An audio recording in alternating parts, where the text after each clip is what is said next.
दहेज की पर्सनल नौकरानी। मम्मी जी, घर के काम करते करते मेरी कमर टूट गई है। मैं बता रही हूँ, या तो इस घर में कोई नौकरानी ले आओ, वरना मैं घर छोड़कर चली जाऊंगी। तेरी तो रोज रोज की आदत है, जरा सा काम है घर में उसके लिए भी कलेश मचा के रखती है। अरे अभी तो 5 लोग हैं घर में, हमारे जमाने में 20-20 लोग होते थे, एक टाइम में 100-100 रोटी बना। हमारे जमाने में 20-20 लोग होते थे, एक टाइम में 100-100 रोटी बनाते थे हम। मजाल है कभी हमने अपनी सास से जाकर कहा हो कि भाई हमें नौकरानी लगा दो, और मेरी सास जैसी सास मिल गई होती ना तो तुझे मायके ही भेज दिया होता इतनी बात पर। माँ जी, आपकी ये डायलॉग सुन सुनकर पक गई हूं मैं। अब आप भी मेरी बात कान खोलकर सुन लीजिए। अगर नौकरानी नहीं मिली ना तो इस बार मैं पक्का मायके चली जाऊंगी, और फिर आप करते रहिएगा फोन। मैं वापस आने वालों में से नहीं हूं। अरे मैं ये कह रही हूँ कि अगर आपको नौकरानी नहीं लगानी थी तो कम से कम अपने बच्चों को 2-4 काम करने सिखा दिए होते। इस घर में कोई भी ऐसा है जो उठकर एक गिलास पानी भी ले ले? पानी भी चाहिए तो अक्षिता अक्षिता कहकर शोर मचाते हैं। देख बेटा, नौकरानी तो घर में नहीं आ सकती। हाँ, एक इलाज है मेरे पास तेरी समस्या का। तो अभी तो फिलहाल अपने मायके चली जा। छुट्टियों के बाद जब तू लौटेगी ना तो तेरे लिए एक सरप्राइज या यूं कह ले खुशखबरी तैयार रखूंगी मैं। लग रहा है मेरे आंसुओं का असर हो गया है माँ जी के ऊपर। पिछले 5 सालों से मैं काम का रोना रो रही हूँ, लेकिन मजाले जो माँ जी के ऊपर कोई असर पड़ा हो। अक्षिता, इससे पहले कि माँ जी का मूड बिगड़ जाए तो निकल ले यहाँ से और अपने मायके का सामान बांध ले, वरना अगर माँ जी की नीयत बदल गई ना तो तुझे मायके भी नहीं जाने देगी और नौकरानी तो भूल ही जा। अक्षिता फटाफट से जाकर अपना सामान बांधने लगती है और अपने दोनों बच्चों को लेकर अपने मायके चली जाती है। पूरे 1 महीने गर्मियों की छुट्टियां अपने मायके में बिताने के बाद जब अक्षिता वापस अपने ससुराल लौटती है तो ससुराल का बिखरा हुआ घर, दीवारों पर लगे जाले और धूल मिट्टी से भरे हुए फर्नीचर बाहें फैलाकर उसका इंतजार कर रहे थे। हे भगवान, यही था माँ जी का सरप्राइज। मैं तो खुश होते हुए आई थी कि जरूर माँ जी ने कोई नौकर ढूंढ लिया होगा मेरे लिए, और यहाँ पूरे घर का सत्यानाश करके रखा हुआ है। मेरी मति मारी गई थी जो मैं 1 महीने के लिए अपने मायके चली गई। इससे तो अच्छा होता मैं कहीं जाती नहीं। अब इस पूरे घर को साफ करने में मुझे कम से कम 10 दिन लग जाएंगे। बेचारी अक्षिता अपना सर पीटते हुए बैग एक तरफ फेंकती है और घर की साफ सफाई में जुट जाती है। थोड़ी देर बाद, अरे बहू, ऐसी भी कौन सी जल्दी थी घर की साफ सफाई करने की? अच्छा सुन, 1 कप चाय बना दे। 1 महीना हो गया अपने हाथ की चाय पी पी के, चाय का स्वाद ही खत्म हो गया है। अक्षिता गुस्से में कहती है, अब भी बनाकर लाती हूँ माँ जी। ये होता है ससुराल। बाहर से थक कर मैं आ रही हूँ और माँ जी उल्टा मुझसे ही चाय बनाने के लिए कह रही हैं। अक्षिता थोड़ी देर बाद 2 कप चाय बनाकर लाती है और सास के सामने 1 कप रखने के बाद खुद भी चाय का कप लेकर बैठ जाती है। क्या बात है बेटा, परेशान नजर आ रही हो? वैसे तुझे खास बात बतानी है। मैंने तुझसे कहा था ना जब तुम मायके से लौटेगी तो एक खास खबर सुनाऊंगी। बस माँ जी, कोई खबर सुनाने की जरूरत नहीं है। मैंने अपनी आंखों से देख लिया आपकी खास खबर। पूरा घर गंदगी से भरा पड़ा है। आपकी इस सरप्राइज को निपटाते निपटाते मुझे 10 दिन लग जाएंगे। अरे बहू, हर समय रोना क्यों रोती रहती है? दुनिया में इस काम के अलावा भी बहुत कुछ है। अच्छा सुन, तेरा देवर है ना नीलेश, उसके रिश्ते की बात चलाई थी मैंने उर्मिला नाम की लड़की के साथ। लगभग बात पक्की हो गई है। तेरा इंतजार कर रहे थे कि तू अपने मायके से आए तो उसके बाद नीलेश का रोका करते। नौकरानी ना सही, देवरानी तो ला कर तुझे दे रही हूँ। अब तुम देवरानी जेठानी मिलकर आराम से घर के काम निपटा लिया करना। एक से बल्ले 2। समझ में आया मेरा सरप्राइज? और जाकर अक्षिता को सास का सरप्राइज समझ में आया था। अरे माँ जी, मैं तो आपको ऐसे ही गलत समझ रही थी। आपने तो वाकई मेरे भलाई की बात सोची है। बस एक बात बताइए ना, ये देवर जी तो पिछले 4 साल से अड़े हुए थे कि शादी नहीं करेंगे। आपने उन्हें शादी के लिए मनाया कैसे? अरे बेटा, ये सब कहने की बातें होती हैं। जवानी में हर कोई यही कहता है, मुझे शादी नहीं करनी, आजादी से जिंदगी जीनी है। लेकिन धीरे धीरे कमर ढीली होती है और सब लाइन पर आ जाता है। तो ये नीलेश कौन से खेत की मूली है? जल्दी ही अक्षिता सास वसुंधरा के साथ देवरानी उर्मिला को देखने के लिए उसके घर पहुंच जाती है। वहां जाकर बड़े से बंगले के आगे जब अक्षिता के परिवार की गाड़ी रुकती है तो अक्षिता तो देखती ही रह जाती है। माँ जी, ये तो काफी बड़े लोग लग रहे हैं। आपको पक्का यकीन है ये लोग हमारे देवर जी के साथ अपनी बेटी की शादी करने के लिए तैयार हो जाएंगे? ऐसा क्यों कह रही है बहू? हमारे नीलेश में ऐसी कौन सी कमी है जो कोई हमारे नीलेश के रिश्ते को मना कर दे? अरे भाई, सारी बातें पहले ही फाइनल हो चुकी हैं, बस रोका होना बाकी है, तो देखती जा। जैसा सास वसुंधरा ने कहा था वैसा ही होता है। थोड़ी देर में रिश्ते की बात पक्की हो जाती है और रोके की रस्म करने के बाद उर्मिला और नीलेश की सगाई की तारीख भी निकल जाती है। आने वाले 2 महीनों में धूमधाम से शादी की सारी रस्में खत्म होती है और उर्मिला शादी करके वसुंधरा की बहू और अक्षिता की देवरानी बनकर वसुंधरा निवास आ जाती है। आमतौर पर तो बहू के साथ विदाई में आता है उनके दहेज का सामान, लेकिन उर्मिला की विदाई कुछ अलग थी। उर्मिला दहेज में सिर्फ घर गृहस्थी का सामान नहीं लाई थी, बल्कि वो अपने साथ एक नौकरानी भी लेकर आई थी। और यही तो था कहानी में ट्विस्ट। भगवान, माना कि मैंने आपसे काम में मदद करवाने के लिए एक नौकरानी मांगी थी, लेकिन मुझे क्या पता था कि आप एक देवरानी के साथ साथ एक परमानेंट नौकरानी भी भेज दोगे। सुना तो था भगवान जब देता है तो छप्पर फाड़ कर देता है, लेकिन आपने तो मेरा दिल ही गार्डन गार्डन कर दिया भगवान जी। देवरानी के साथ दहेज में आई हुई नौकरानी को देखकर अक्षिता के तो पांव ही जमीन पर नहीं पड़ रहे थे। अगले दिन, अरे भाई, बड़ी बहू जेठानी बन गई हो, इसका मतलब ये नहीं कि अब घर की बहू नहीं रही तुम। सुबह के 8 बज रहे, अभी तक चाय नहीं बन पाई। ऐसे लक्षण रहेंगे तुम्हारे तो देवरानी को क्या सिखाओगी? माँ जी, क्यों सुबह सुबह शोर मचा रही है? कम से कम अब तो मेरा पीछा छोड़ दीजिए। अरे लेकर आई है ना उर्मिला अपने साथ दहेज में नौकरानी, जो काम कराना है उससे करा लीजिए। माना कि तुम्हारी देवरानी दहेज में नौकरानी लेकर आई है, लेकिन इस घर की बहू तो तुम हो ना, वो नहीं। अब ये नौकरानी और देवरानी में काम का बंटवारा किस प्रकार होगा, ये हम छोटी बहू की पहली रसोई के बाद देखेंगे। अभी उसकी शादी को 1 दिन हुआ नहीं और तुम काम चोरी करने लगी। जैसे इतने सालों से पूरा घर संभालती आई हो, वैसे ही चुपचाप काम में लग जाओ। बाद में मत कहना कि नई नवेली बहू के सामने मैंने तुम्हारी इज्जत उड़ा दी। माँ जी, इसमें कहने जैसी क्या बात है? ये काम तो आप पहले ही कर चुकी हैं। इस घर में नौकर भी आ जाएंगे ना, उसके बाद भी काम के लिए आपको सिर्फ मैं ही दिखाई दूंगी, क्योंकि मेरा आराम आपकी आंखों में जो खटकता रहता है। ला रही हूं चाय बनाकर। आज तो बड़ी बहू ने चाय के अलावा घर के बाकी काम भी किसी तरह मन मारकर कर लिए थे, लेकिन अब उसे इंतजार उस दिन का था जब छोटी बहू से रसोई की पहली पूजा करवाई जाएगी, ताकि उसके बाद छोटी बहू भी घर के कामों के इस संग्राम में उतर सके। 3 दिन बाद, छोटी बहू देखो, तुम्हारी शादी को 1 हफ्ता होने को आया। भाई, बहुत आराम कर लिया तुमने। असल बात यह है कि घर में काम है जरूरत से ज्यादा और करने वाली बड़ी बहू अकेली। इसलिए मैं चाहती हूँ कि काम का बंटवारा हो जाए, ताकि बड़ी बहू को भी घर के कामों में थोड़ी मदद मिल सके। मुझे काम के बंटवारे से कोई दिक्कत नहीं है। वैसे भी मैं अपने साथ काम करने के लिए नौकरानी लेकर आई हूँ। मुझे तो एक गिलास भी उठाकर यहाँ से वहां नहीं रखना है। सारे काम करने के लिए नौकरानी जो है। तो मैं सोच रही थी छोटी बहू कि घर की साफ सफाई, झाड़ू पोछा, बर्तन, ये सब काम तुम्हारी नौकरानी शीला कर लिया करेगी। बाकी बचा खाना बनाने का काम, ये तुम दोनों देवरानी जेठानी मिलकर कर लिया करना।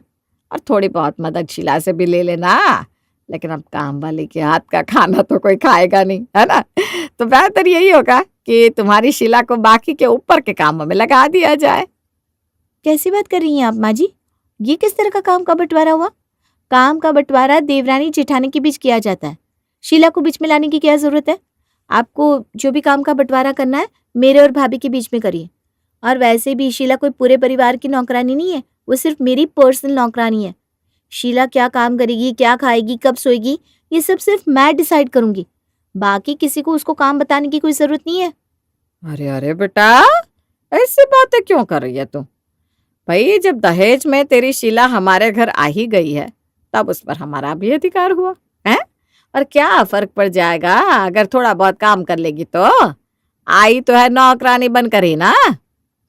माँ जी, मैंने कहा ना, मेरे और शीला के मैटर में किसी को पढ़ने की जरूरत नहीं है। और फिर मेरे मायके की काम वाली है, अगर वो नाराज हो गई ना तो लेने के देने पड़ जाएंगे। शीला को मेरी मम्मी ने मेरे साथ इसलिए भेजा है ताकि मेरे ऊपर काम का ज्यादा बोझ ना रहे। इसलिए ये मेरा फर्ज है कि मैं इस बात का ख्याल रखूं कि शीला के ऊपर भी काम का जरूरत से ज्यादा बोझ ना पड़ जाए, क्योंकि अगर वो काम छोड़कर भाग गई तो इस घर का सारा काम मेरे सर लग जाएगा और मुझसे इतना काम नहीं होने वाला। आपकी जानकारी के लिए बता दूं, मेरी मम्मी ने ना कभी मुझे कढ़ाई में करछी करछा भी हिलाने के लिए नहीं कहा था। छोटी बहू की बातें सुनकर अब तो सास वसुंधरा ने अपना सर पकड़ लिया। ये छोटी बहू तो बड़ी तेज निकली। अगर बड़ी बहू को ये बात पता लगी कि छोटी बहू घर का कोई काम करने को तैयार नहीं है, उल्टा दहेज में आई हुई नौकरानी को भी काम करवाने से मना कर रही है, फिर तो घर में महासंग्राम होना तय है। अरे बेटा, तू समझ नहीं रही है। जिस तरह से तू बोल रही है ना, उस तरह से काम नहीं हुआ करता। बेटा, तेरी शादी तो अभी 5 दिन पहले हुई है, हैं? लेकिन बड़ी बहू, उसने सालों इस परिवार को संभाला है। अब अगर शीला के आने से उसे भी थोड़ा आराम मिल जाए तो उसमें तुम्हें क्या समस्या है भला? समस्या क्यों नहीं होगी माँ जी, मैंने जो कह दिया सो कह दिया। छोटी बहू की बात सुनने के बाद घबराती हुई सास बड़ी बहू को हॉल में बुलाती है। देखो बड़ी बहू, मैंने सोचा है कि घर के काम का बंटवारा तुम दोनों बहुओं में बराबर बराबर कर दूं। आज से तुम सुबह का काम संभालो, छोटी बहू रात का, दोपहर में दोनों मिलकर काम कर लेना। लगता है माँ जी भूल गई कि अब हम बहुओं को काम करने की जरूरत ही नहीं है, क्योंकि घर में काम वाली जो आ गई है। बड़ी बहू, काम वाली अकेले कितना काम करेगी? वो भी तो इंसान है ना? मैंने जैसा कहा ना, काम वैसे ही होगा। और वैसे भी नौकरानी के हाथ का बना हुआ खाना खाना हमारे घर में किसी के बस का ना है। सास की बात सुनकर अगले दिन सवेरे बड़ी बहू सारा काम अकेले निपटा लेती है। दोपहर में जब दोनों बहुओं के साथ काम करने का समय था, तो बड़ी बहू देखती है कि छोटी बहू की जगह उसकी काम वाली रसोई में काम कर रही है, जिसे देखकर बड़ी बहू के तन बदन में आग लग गई। शीला, तुम फुल्की सेंक लो, तब तक मैं बच्चों को होमवर्क करा देती हूँ। मैडम, मैं काहे को फुल्की सेकेगी? मेरा काम था सब्जी काटने का, आटा गूंथने का, अब रोटी बनाने का आपका काम है। क्या कहा तूने? अब तू काम वाली होकर मुझे बताएगी कि मुझे क्या काम करना है? शीला और अक्षिता की आवाज सुनकर छोटी बहू वहां आ गई। अरे ये क्या कर रही हो आप? क्यों मेरी शीला को डरा धमका रही हो? दीदी, मैं बोल रही थी, अगर ऐसी कोई मेरे पे दोष जमाएगा तो मैं ये काम नहीं करेगी, मैं वापस चली जाएगी। दीदी आप बताओ, मैं किस किस का हुक्म मानेगी? अरे शीला, तुम्हें घबराने की कोई जरूरत नहीं है। इस घर में सिर्फ और सिर्फ मेरा ही हुक्म मानने की जरूरत है। मैंने पहले भी समझाया है, आज भी समझा देती हूँ। शीला मेरी पर्सनल नौकरानी है, कोई भी उस पर हुक्म नहीं चलाएगा। बस तुम जाओ शीला, जाकर अपने कमरे में आराम करो। अच्छा ये बताओ, तुम्हारा कुछ खाने पीने का मन है तो मंगवा देती हूँ। ठीक है दीदी, ऐसा करो, मेरे लिए एक पिज्जा मंगवा दो, कई दिन से मन कर रहा था खाने का, और बिना रो कर मूड भी खराब हो गया है। पिज्जा खाकर थोड़ा अच्छा हो जाएगा। अच्छा चल ठीक है, मैं एक चाय और पिज्जा भिजवाती हूँ अभी। सुनिए भाभी, जरा शीला के लिए 1 कप चाय बना दीजिए, बेचारी कितनी उदास हो गई है। आप ही ने रुलाया है, अब आपको ही उसे मनाने के लिए कुछ करना होगा। क्या कहा? अब उस शीला को मनाने के लिए मैं उसके आगे पीछे घूमूं? माँ जी, ये कौन सी उल्टी गंगा बह रही है इस घर में?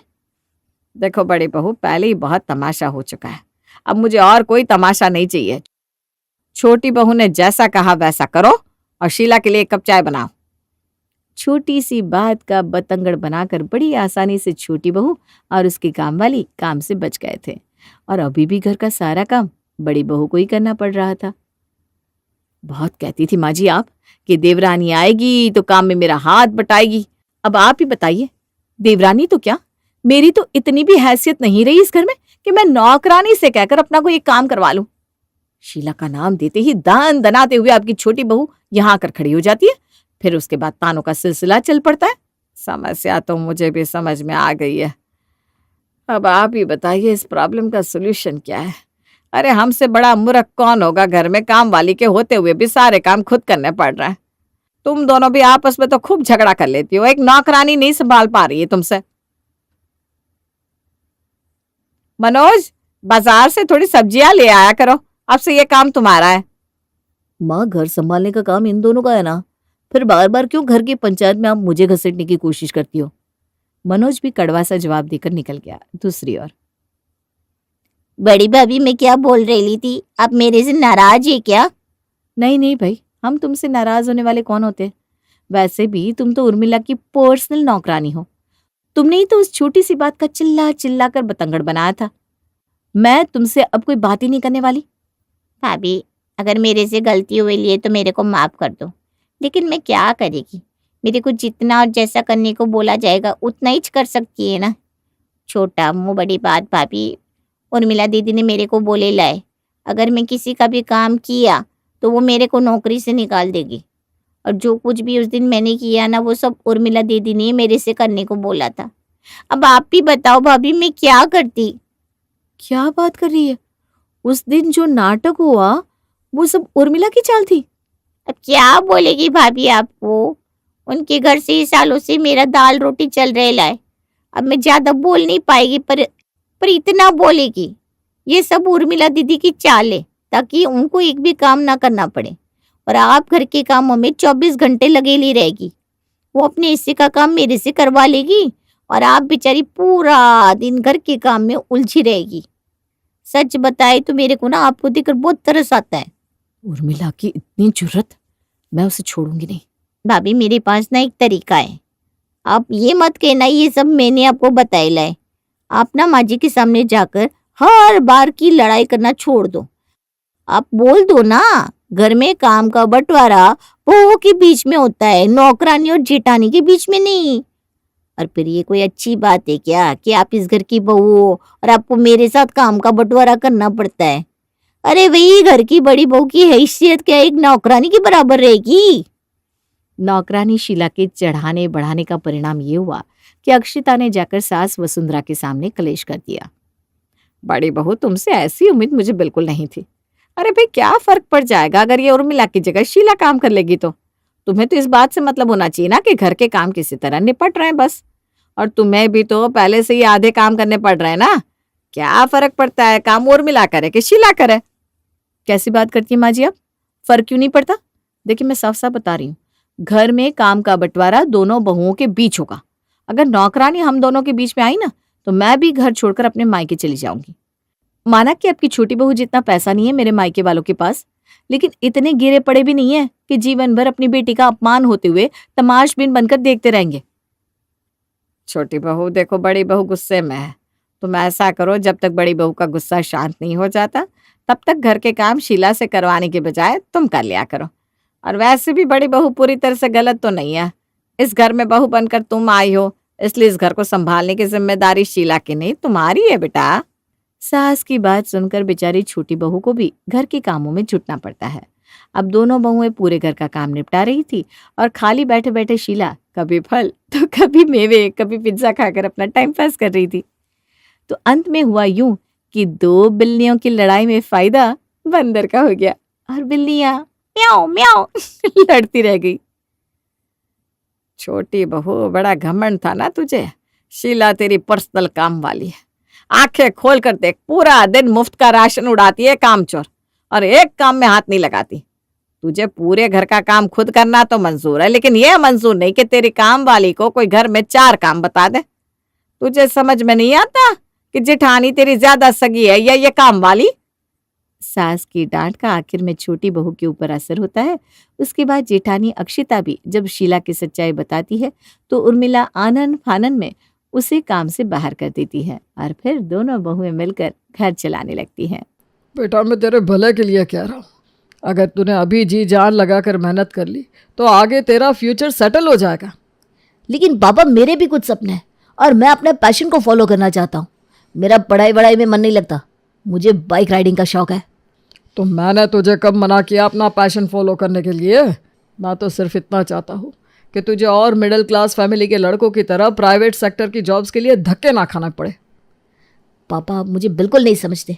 न जाने आपके दिमाग में ये मिथ क्यों है कि गवर्नमेंट जॉब वाले ही अपना फ्यूचर सेट कर पाते। राहुल और चंद्रशेखर की बातचीत के बीच बबीता भी वहां पहुंचती है। अरे बेटा, तेरे पापा गलत थोड़ी ना कह रहे। उन्हें सरकारी नौकरी करते हुए 35 साल हो गए। आज के टाइम पर सरकारी नौकरी के लिए तो लोग अपना घर बार बेच कर भी पढ़ाई करते। तू भी 1 आध साल पढ़ाई करके देख ले, क्या पता तेरा सिलेक्शन एक बार में ही हो जाए। माँ, आप भी पापा की तरह शुरू हो गई। मैं सरकारी नौकरी के चक्कर में फंसना नहीं चाहता। इस रैट रेस में मुझे चूहा मत बनाओ। जिसे तुम रैट रेस कह रहे हो ना, आखिर में वही तुम्हें शेर बनाएगा। सरकारी नौकरी वालों का अलग ही रुतबा होता है। मुझे नहीं बनना शेर चीता। आप अपनी सरकारी नौकरी अपने पास रखिए और मुझ पर किसी तरह का प्रेशर मत बनाइए प्लीज। मैंने एक बार जो कह दिया सो कह दिया। तू सरकारी नौकरी की तैयारी करेगा तो करेगा। अगर आपकी यही जिद है तो एक बात मेरी भी सुन लीजिए, मैं आपके इन चक्करों में नहीं फंसने वाला। उन दोनों बाप और बेटे के बीच बढ़ती टकरार को देखकर बबीता राहुल को कहती है, राहुल, अपने पापा से कोई ऐसे बात करता है क्या? चल जा यहाँ से, तेरे दिमाग में भूसा भर गया है। राहुल परेशान होकर वहाँ से चला जाता है और बबीता चंद्रशेखर से कहती है, छोड़िए ना जी, क्यों अपना मूड खराब कर रहा है? ऐसा कैसे छोड़ दूँ? देखा नहीं तुमने कितना बिगड़ गया है हमारा लड़का? बाप से ऊंची आवाज़ में बात करना तो आजकल के लड़कों का फैशन हो गया है। माँ बाप की इज्जत करना तो मानो भूल ही गया है। अरे वो अभी नादान है, इसलिए आपकी बातों को समझ नहीं पा रहा है। 24 का हो गया है, बैल बुद्धि, लेकिन अकल एक पैसा की नहीं हुई। गुस्सा थोक दीजिए जी, मैं उसे समझाने की कोशिश करूंगी। ऐसे ही कुछ दिन बीतते हैं और चंद्रशेखर और बबीता चाय की चुस्की के साथ आपस में बातचीत कर रहे थे। तभी उनके घर की डोरबेल बजती है। बबीता ने दरवाज़ा खोला और दरवाजे पर खड़े अपने बेटे को देखकर चिल्ला उठी, हे भगवान, मैं कहीं कोई सपना तो नहीं देख रही? ये सब क्या देखना पड़ रहा है? दरवाजे पर राहुल अपनी गर्लफ्रेंड अंजलि से शादी करके घर लौटा था। वो तीनों चंद्रशेखर के पास पहुंचे, जिस पर उन्होंने कहा, निकम्मे नालायक, तेरी हिम्मत कैसे हुई इस घर में कदम रखने की? ये किसके घर की बेटी उठा लाया? क्या यही तेरा पैशन है? पापा, ये आपकी बहू और मेरी बीवी अंजलि है। हम दोनों एक दूसरे को कॉलेज से ही प्यार करते हैं। ये लड़की तेरी बीवी होगी, लेकिन मेरी बहू हरगिज नहीं बन सकती। तुझे एक पैसे की लाज नहीं आई? तूने समाज में मेरी नाक कटा कर रख दी। अरे मेरा बेटा तो बहुत शरीफ है, इसी ने मेरे बेटे को खिला पिलाकर उसकी मति मार ली। न जाने आज की लड़कियां कौन सा जादू करना सीख गई हैं। माँ पापा, आप लोग मेरी बीवी के बारे में ऐसा कुछ भी मत बोलो जिसकी वजह से उसके दिल को ठेस पहुंचे। अभी उसे घर में कदम रखे हुए 10 मिनट नहीं हुए और आप लोगों ने एक टिपिकल ससुराल वाला ड्रामा शुरू भी कर दिया। इतना कहकर राहुल अंजलि को अपने कमरे में ले जाता है। राहुल, तुमने कहा था तुम्हारे माता पिता हमारी शादी से खुश हो जाएंगे, लेकिन यहाँ तो कुछ और ही देखने को मिल रहा है। अरे अंजलि, तुम चिंता मत करो। मेरे पेरेंट्स को सरप्राइज पसंद नहीं है ना, इसलिए वो ऐसा बर्ताव कर रहे हैं। लेकिन उन्होंने हमें अपनाया नहीं तो हमारी शादी का कोई मतलब नहीं बनता। देखो, हमें तो शादी करनी थी। अब चाहे तो मेरे पेरेंट्स को पसंद हो या ना हो, मुझे उससे कोई फ़र्क नहीं पड़ता।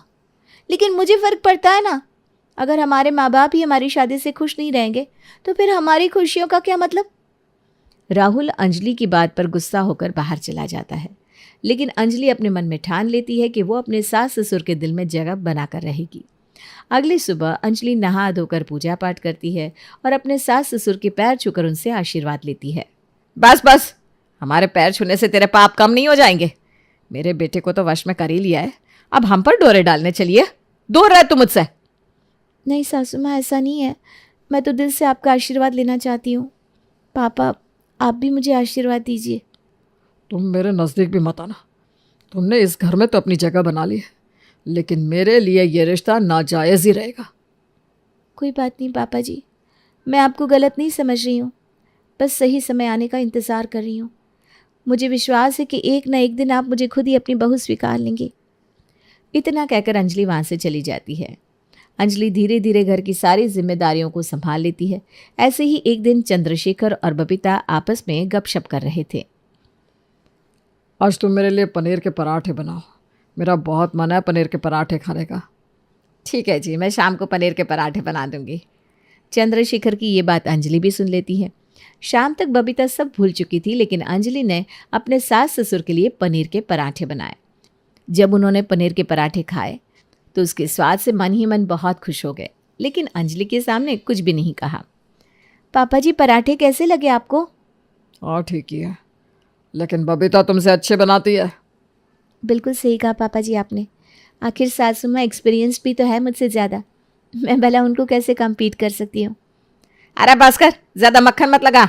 तेरी चिकनी चुपड़ी बातों में मेरा नादान बेटा फंस गया, लेकिन हम इतने बेवकूफ़ नहीं हैं जो तेरी चाल को समझ ना सके। बहू, ज़रा वो पराठे पास करना, मुझे और चाहिए। चंद्रशेखर के मुंह से बहु शब्द सुनकर अंजलि को बहुत खुशी मिलती है और वो अपने हाथों से चंद्रशेखर की प्लेट में पराठे परोसती है। पराठे खाकर तो मानो दोनों की आत्मा तृप्त हो गई।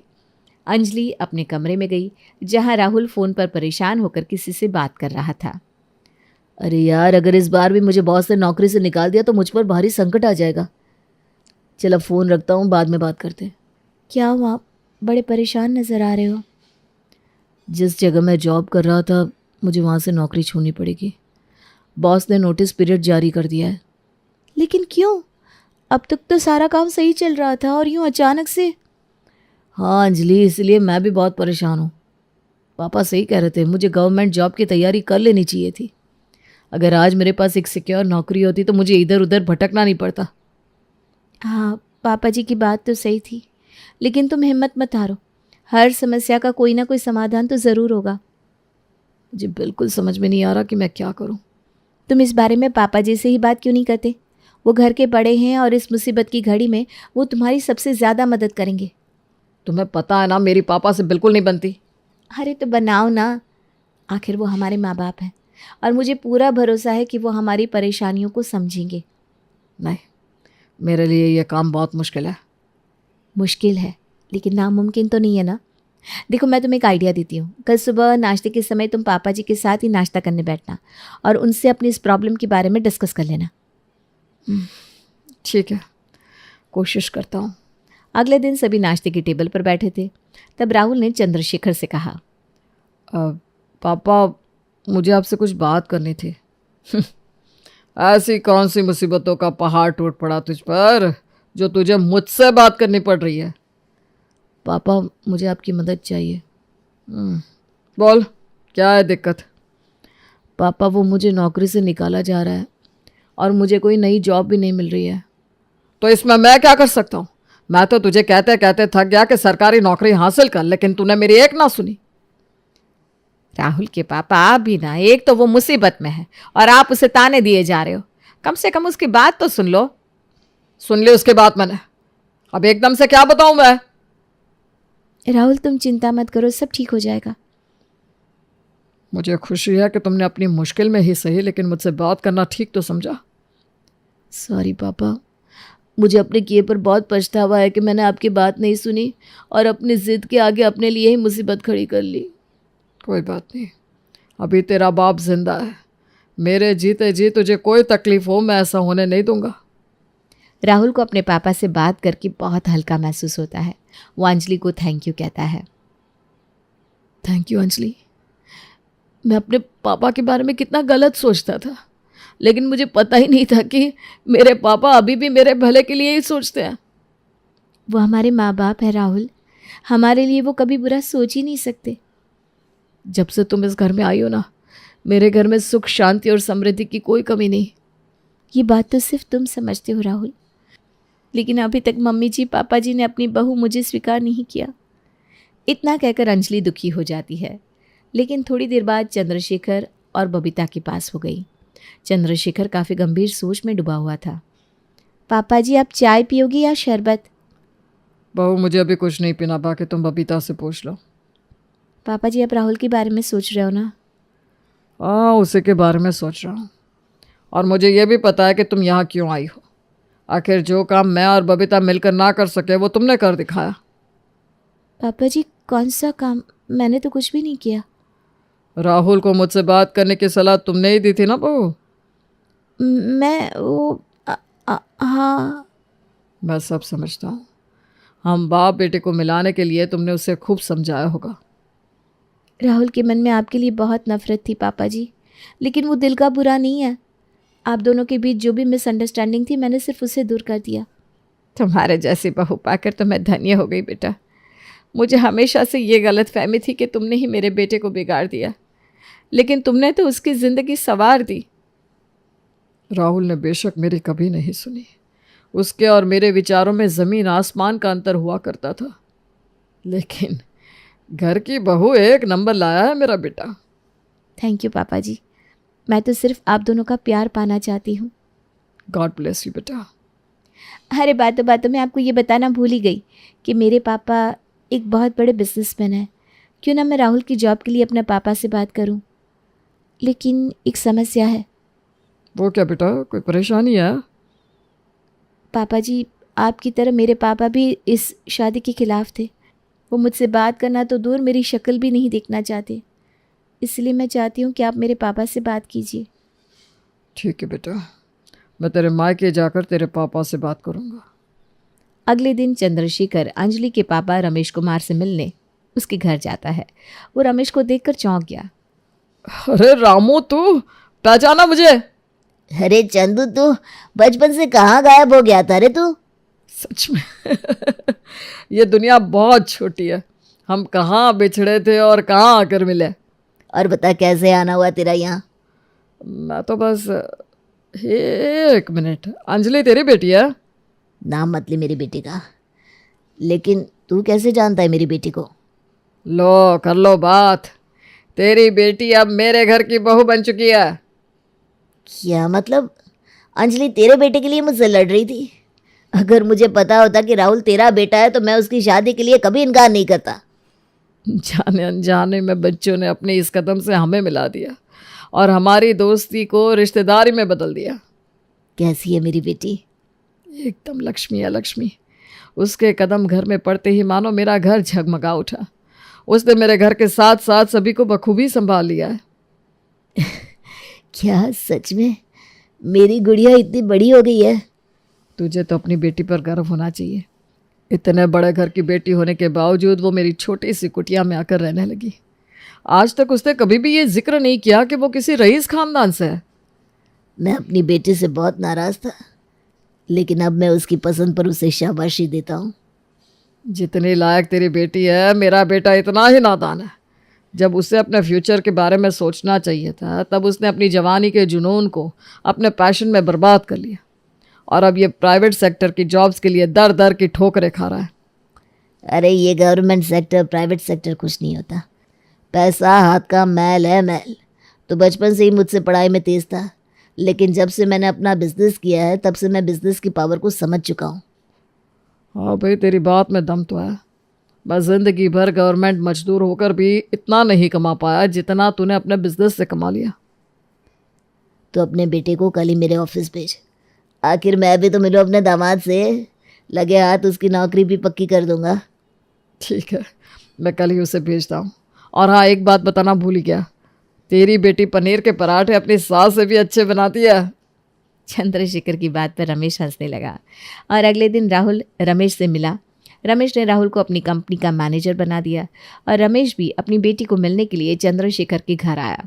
उनके परिवार की खुशियों को देखकर उसकी आंखों में आंसू आ गए। अरे रमेश, तेरी आंखों में आंसू यार। जिस नन्ही गुड़िया को मैं एक छोटी बच्ची समझता रहा, वो आज तेरे घर की बहू बनकर सभी को खुश रखने की काबिलियत रखती है। मेरे लिए इससे बढ़कर खुशी का अवसर और कुछ हो ही नहीं सकता। अरे समधी जी, शुरू शुरू में हम भी अपने बच्चों की खुशियों के खिलाफ थे, लेकिन बाद में पता चला कि हमारे बच्चे सही थे और हम गलत। जब तेरी बेटी मेरे घर पहली बार आई थी ना, तो मैंने तो उसे अपनी बहू स्वीकारने से ही इनकार कर दिया था, लेकिन आज मैं उसे अपने घर की बहू नहीं बेटी मानता हूँ। वो तीनों आपस में बातचीत कर रहे थे, तभी अंजलि उनके लिए गर्मा गर्म बढ़िया बढ़िया पकवान बनाकर उन्हें खाने के टेबल पर बैठने के लिए कहती है। सभी ने खाने का स्वाद चखा। अरे वाह मेरी गुड़िया, तू तो बहुत अच्छा खाना बनाना सीख गई। थैंक यू पापा, ये सब मुझे मेरी सासू माँ ने बनाना सिखाया है। बेटा ज़रा 2-3 पराठे और मेरी प्लेट में रख दो। मेरा तो मन ही नहीं भरता जब तक मैं 10-12 पराठे ना खा लूँ अंजलि बिटिया के हाथ के। क्यों नहीं पापा जी, मुझे पता है आपको पनीर के पराठे बहुत पसंद है। ये लीजिए। मेरी बहू का कोई जवाब नहीं। अंजलि को देखकर मेरी सारी पड़ोसन मुझसे जलती हैं। मुझे कहती है कि बबीता, तेरी तो किस्मत खुल गई कि तुझे इतनी सीधी सादी और समझदार बहू मिली है। माँ, आखिर पसंद किसकी है? आखिर बेटी किसकी है? अब तू अपनी बेटी को भूल जा।